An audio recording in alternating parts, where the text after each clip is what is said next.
Scott Franzblau, Director of the Institute for Tuberculosis Research in the College of Pharmacy at the University of Illinois at Chicago. Our work is focused on finding new drugs for tuberculosis. And although tuberculosis has been a scourge of humankind for centuries, we're really just dealing now with the massive problem of drug resistance. And our institute is on the front lines of discovering new drugs for drug-resistant TB.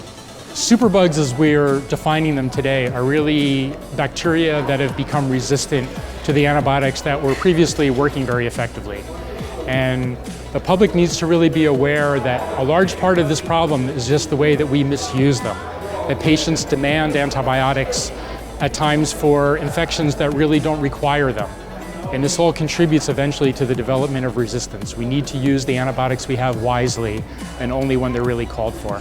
My name is Michael Federle. I'm an associate professor at the University of Illinois at Chicago.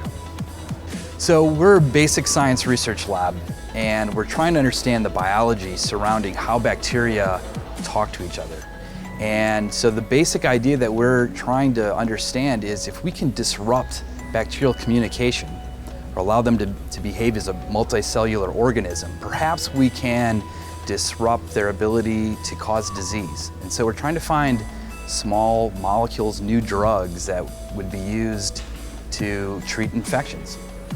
The most important thing that the public should know about superbugs is that they're going to keep coming at us. These bacteria have been on the planet far longer than we have, and they've seen these kinds of antibiotics for billions of years. They're the ones that invented it. And so we need to be smart in our use of these drugs. Otherwise, we're just going to keep seeing more and more resistance emerging.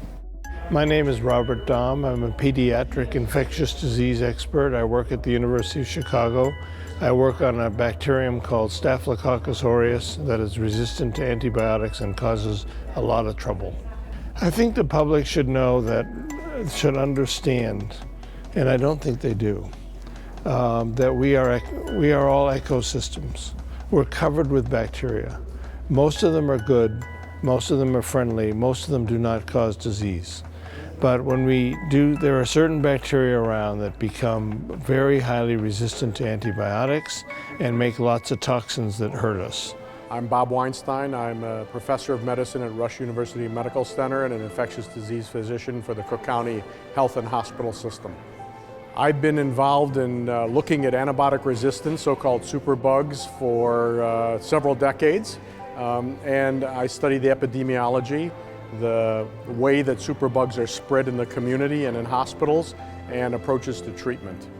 When you talk to doctors about antimicrobial stewardship, one of the biggest concerns is that patients in an outpatient setting who want antibiotics, the time it takes to discuss the problem with them is often longer than the visit time, and the physicians are concerned about annoying patients and making that the physicians will annoy the patient. And so I think that it's hard for physicians actually to deal with this. I think it's kind of one of these federal issues of the carrot and the stick. I think the federal government will probably intervene on this in a way to push the more careful use of antibiotics in outpatient settings.